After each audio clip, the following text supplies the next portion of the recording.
किस प्रकार से वे सतगुरु प्यारिया में सुना था, इसे यहाँ कोई फीस नहीं देनी पड़ती। यहाँ तो नाम नेम नियम और नीति विचार की इस तरीके से रहना पड़ता है जिस तरीके से संत लोग कहते हैं वह जो खांडे की धारा डगमगा गए तो गिर पड़े ना उतरे पार। पेव का मार्ग है कठिन तेरी चाल अनिढा, नाच न जाना बावरी को आंगन टेढ़ा। क्या कहते हैं कि भाई उस मालिक का परमात्मा का पावना कोई बड़ी बात नहीं है, लेकिन अगर उसमें तवज्जो लगे।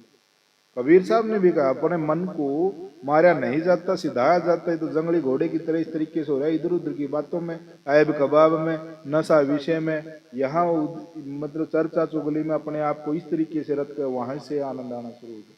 जब ये आनंद लेना शुरू कर दिया तो उनकी बातों से सुशोषों को दूर चले। जब संत लोग बताते हैं वे किस तरीके से गुरु के चरणों में धर ले ध्यान, देखा गुरु की बात नहीं करी, ज्ञान की बात करी है, समझ और विवेक की बात करी है, अंतर का चांदना की बात करी है।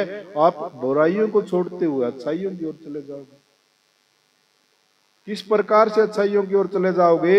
आप नित्य जब भी सत्संग में आओ एक नियम बना लो कि मैं ईद की बार एक चीज ये बुराई है मेरे पास, अपने आप को स्वाध्याय करो, अपने आप की विवेचना करो, अपने आप को सोच के समझ के अपने आप से एक वादा करो कि मैं अपने आप में से एक गलती आज निकाल के चला जाऊंगा, न अगला सत्संग में आऊंगा दूसरी गलती। अगर आप महीना में एक बार भी सत्संग में पहुंच गए, संतों के संग में पहुंच गए, संगत में पहुंच गए और आते हुए एक ऐप यहां छोड़ के चले जाओ, एक मन में कोई विकार है, किसी भी प्रकार की वासना है, वो यहां छोड़ के चले जाओ, तो कुछ ही समय में आपको पता चलता चला जाएगा जिस प्रकार से फूल में से खुशबू आती है, काठ में बास जो फूल में महक है, उसी प्रकार से वो अच्छाई आपके अंदर से झलकनी शुरू हो जाएगी। नहीं तो यहाँ कोई सर्टिफिकेट देने वाला नहीं तू अच्छा है या बुरा है, आदमी चाहता क्या है। इसीलिए क्या भाई गुरु के चरणों में धर ले धर, मान अभिमान तजो, मान बढ़ाई में इधर उधर की बातों में अपने आप को इस तरीके से दिखाता है कि वो मेरे को अच्छा बता रहा है, भूल जाता है, वो मेरे को बुरा बताता परेशान हो जाता है।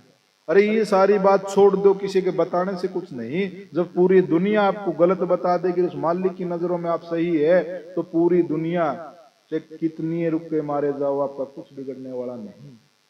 लेकिन अगर मालिक की तरफ से, प्रकृति की तरफ से